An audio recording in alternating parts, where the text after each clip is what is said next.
রোগ হলে রোগী যেমন বলে আমায় জল দাও, আমায় ও ঘরে নিয়ে চলো, আমি ওপরে যাব, আমি বসবো, আমি দাঁড়াবো, আ উ মলা।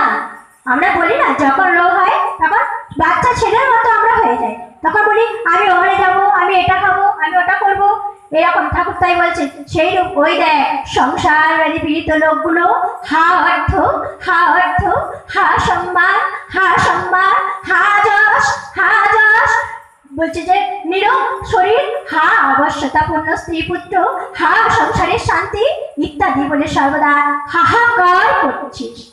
এ সংসারে একটা ভীষণ মারাত্মক রোগ এটা। এ সংসারে একমাত্র ওষুধ হচ্ছে রাম নাম, হরি নাম, কালী নাম, বুঝলি? পঞ্চানন, সনাতন, চতুরানন, ব্যাস, বাল্মীকি, নারদ এ ঔষধ উত্তম রূপে পরীক্ষা করে আপনারা সর্বদাই পান করেছে। কেহ পঞ্চমুখে, কেহ চতুর্মুখে, কেহ বিনা যন্ত্রে এ আমোঘ ওষুধ পান করে একেবারে নীরব হয়ে গেছে। তারা নামের গুণ জগতে উচ্চ কণ্ঠে প্রচার করেছে। অনেক ভাবরোগপীড়িত রোগকে এ ঔষধ পান করিয়ে চিরদিনের জন্য নিরাময় করেছেন। এই নাম সুদরস যে কেউ পান করবে তার সংসার ব্যাধি থাকবে না।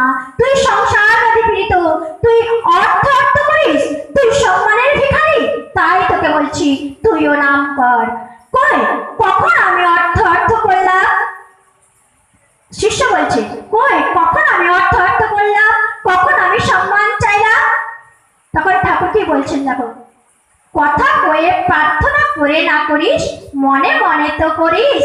সত্যি তো, আমরা হয়তো কথা হয়তো বলছি না ভগবান আমায় অর্থ দাও, ভগবান আমায় যশ দাও, ভগবান আমায় খ্যাতি দাও, কিন্তু মন কিন্তু বলছে ভগবান আমায় এটা দাও, ভগবান আমায় ওটা দাও, ভগবান আমায় ওটা দাও। কিন্তু ভগবান তো সর্বশক্তিমান, তিনি কিন্তু বুঝতে পারেন। তাই তিনি বলছেন যে কথা কয়ে প্রার্থনা করে না করিস, মনে মনে তো করিস। তুই নাম কর, আগে সাংখ্য বেদান্ত রেখে দিয়ে ভক্তির দ্বারা হৃদয়টাকে গলিয়ে ফেল দেখি, নাম সাগরে ডুবে যা দেখি, ওই সাংখ্য বেদান্তই তোর পশ্চাতে পশ্চাতে ছুটবে, ভক্তিহীন জ্ঞানের দ্বারা কিছুই হবে না। তাই বলছি রাম এই অক্ষর দুটি সংসার ব্যাধি সর্বোৎকৃষ্ট ঔষধ, আজ চিরদিনের মতো দুঃখ শোক পরিত্রাণকারী। আচ্ছা আমি মুখে রাম নাম বলবো।